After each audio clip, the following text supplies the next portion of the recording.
জগন্নাথ তাকে বরণ করে নিলেন।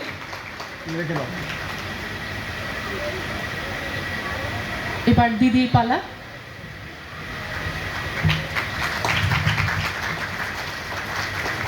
রেখে দাও এখন বাবা।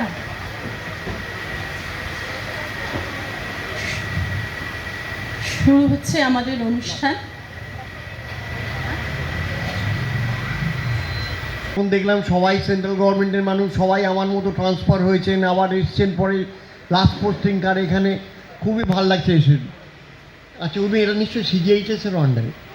হ্যাঁ, আর আমি তো সেন্ট্রাল গভর্নমেন্টের মানুষের ঘর করলাম সে আজ 52 বছর ধরে, কাজে এটা আমারও বাড়ি।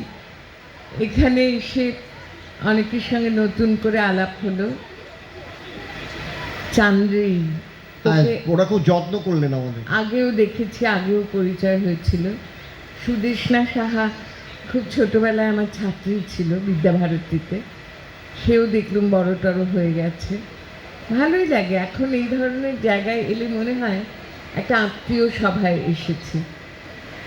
তা আমরা ওই নজরুল এবং রবীন্দ্রনাথের কিছু লেখা সাজিয়ে এনেছি আপনাদের জন্য। নজরুলের লেখা একটি পড়ছে, শুনুন।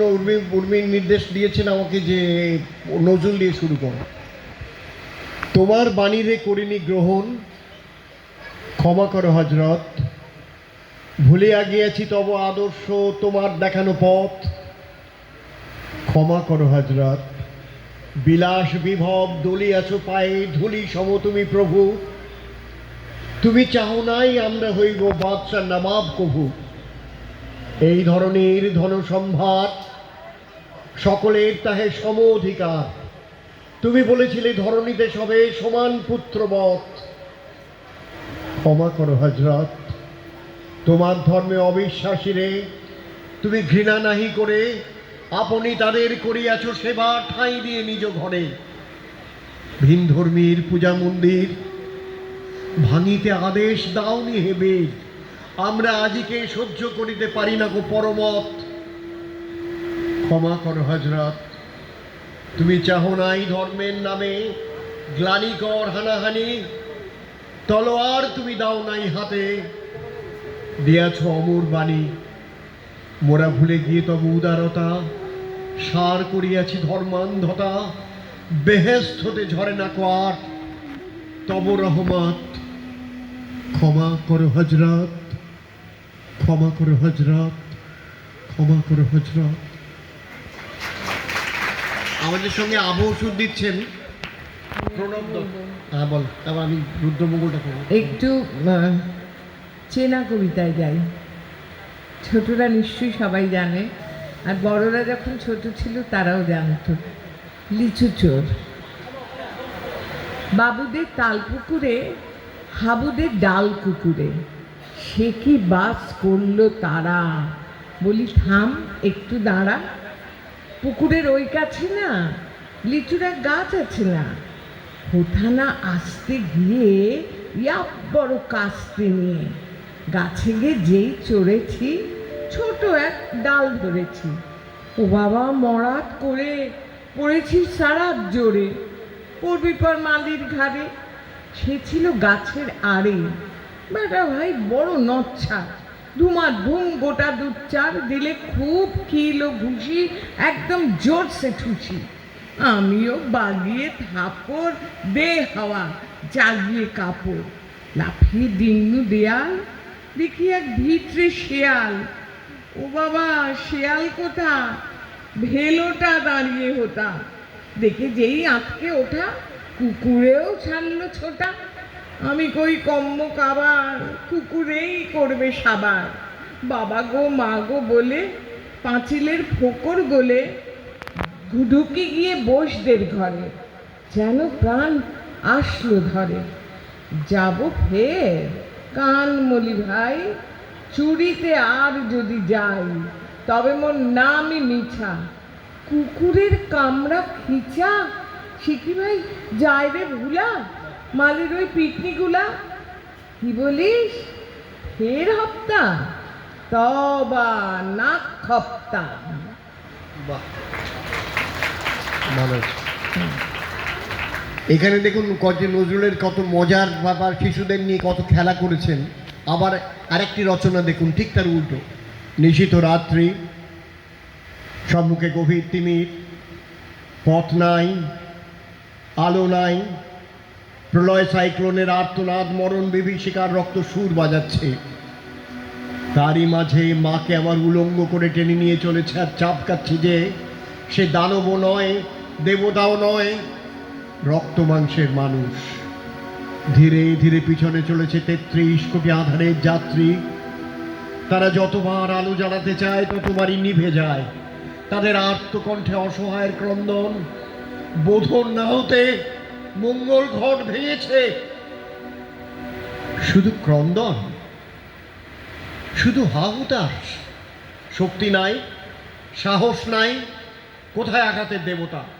আঘাত করো তাদের যারা চোখের সামনে মায়ের অপমান দেখে শুধু ক্রন্দন করে, প্রতিকারের পন্থার অন্বেষণে উন্মত্ত উল্লাসে ক্ষিপ্ত হয়ে ওঠে না। অপমানিত হয়ে যাদের চোখে অগ্নিস্ফুলিঙ্গ নির্গত না হয়ে অশ্রু জল নির্গত হয়, তাদের আঘাত করো, আঘাত করো হে আঘাতের দেবতা। মারো তাদের বুকে, মুখে, পিঠে। মারো তাদের, জাগাও তাদের আত্মসম্মান, পৌরুষ তাদের হুঙ্কার দিয়ে পড়ুক অত্যাচারের বুকে। একই বেদনা, একই ক্রন্দন, উৎপীড়িতের আর্তনাদে, মজলুমের ফরিয়াদে। আকাশে সারা গায়ে আর জ্বালা, বাতাসের নিঃশ্বাসে নিঃশ্বাসে ব্যথা। মাতা বসুমতির বুক ফেটে নির্গত হচ্ছে অগ্নিস্রাব আর ভস্মধূম। অত্যাচারীর ভীম নিষ্পেষণে বাসুকির অচল ফোনা থরথর করে কাঁপছে। এই ভূমিকম্পের কম্পিতা ধরণীকে অভয় তরবারি এনে সান্ত্বনা দেবে। কে আছো বীর? আনো তোমার প্রলয় সুন্দর করাল কমনীয় হস্ত। আনো তোমার রক্ত কৃপানের বিদ্যুৎ হাসি।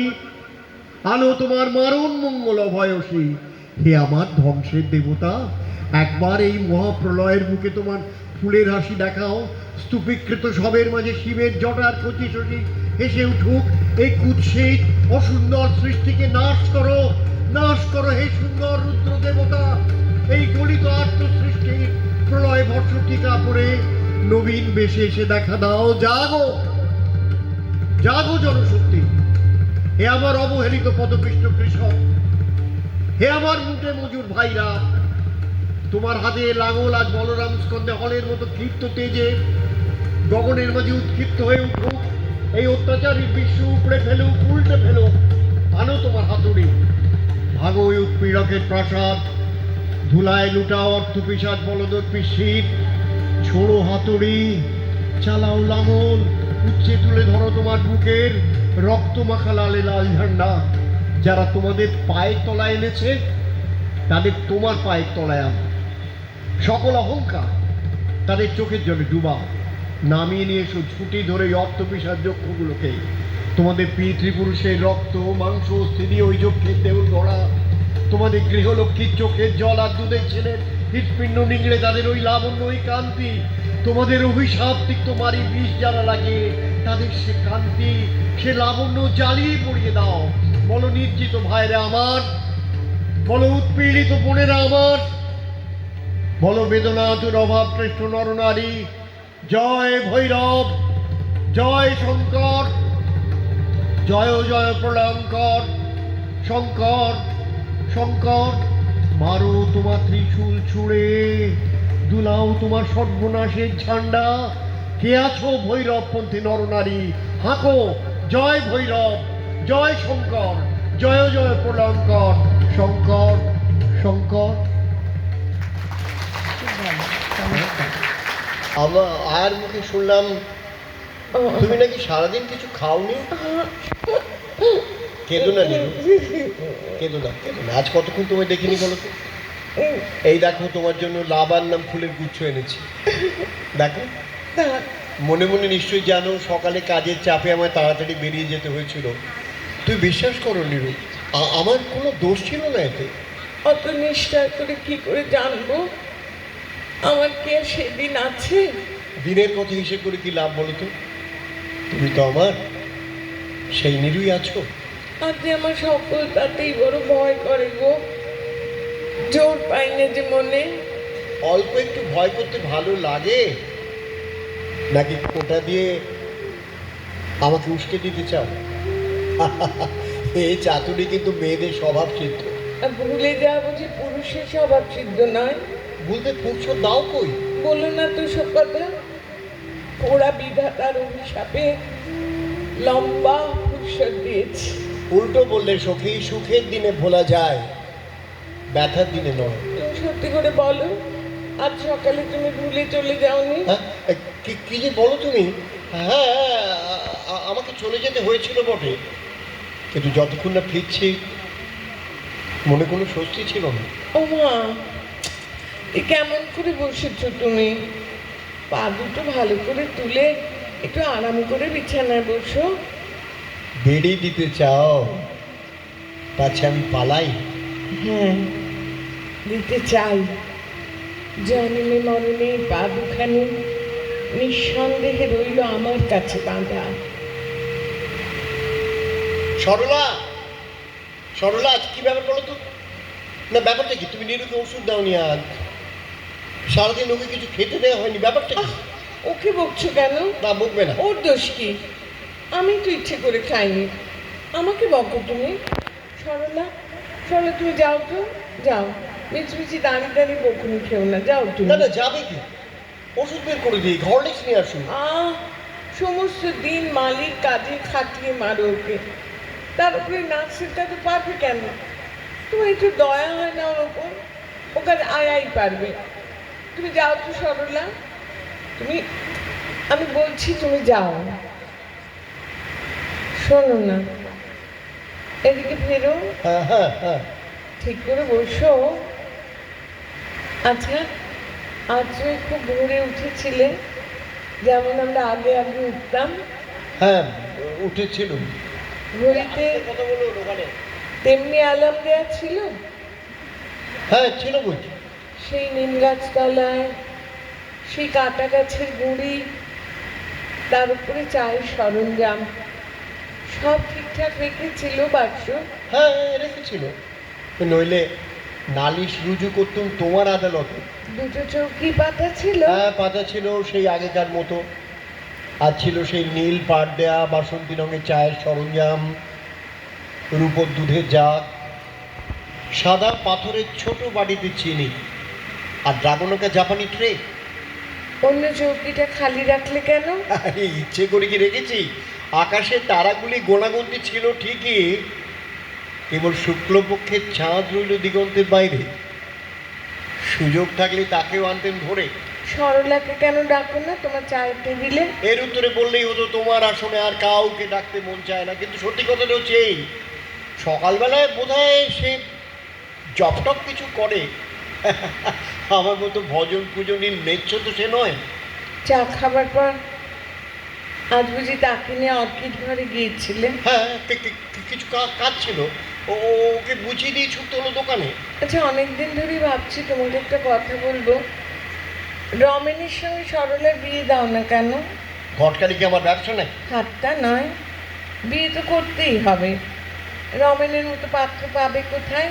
পাত্র আছে একদিকে, পাত্রী আছে আর একদিকে, কিন্তু মাঝখানে মন আছে কিনা সে খবর কি রাখো? আমার তো মনে হয় যে একটা বড় খটকা আছে। আসল কথা তোমার ইচ্ছে নয় বিয়েটা ঘর। এতক্ষণে বলেছো ঠিক। কি বললে? হ্যাঁ, আহ, ও কি হল? আহ, আহ, কে তো তোমার ডাক্তারে বেড়ে গেল নাকি? না, কিচ্ছু হয়নি, কিচ্ছু হয়নি। আমার জন্য অত ব্যস্ত হতে হবে না তোমাকে। আমাদের বিয়ের পরে ওই অর্কিড গাছে প্রথম পত্তন, তারপরে দিনে দিনে আমরা দুজনে ওটাকে সাজিয়ে তুলেছি। ওটাকে নষ্ট করতে তোমার মনে একটু লাগে না? সরলা কি জানে? সরলা কি জানে ফুলের বাগানে? বলো কি তুমি? সরলা জানে না যে মেসোমশাইয়ের ঘরে আমি মানুষ, তিনি সরলার জ্যাঠামশাই। আর তুমি জানো যে তারই বাগানে আমার হাতে করি। তিনি বলতেন তার সব কাজে সরলা ছিল তার সঙ্গিনী। আর তুমি ছিলে সঙ্গী। কি আশ্চর্য! আর এমনইও মেয়ের পর যে সেই বাগানেই তোমার মেসোমশাই সর্বনাশ হয়ে গেল। আমার তো তাই ভয় করে। অলক্ষণে মেয়ে, মাঠের মতো কপাল, ঘোড়ার মতো লাফিয়ে লাফিয়ে চলে। মেয়ে মানুষের পুরুষালী বুদ্ধি ভালো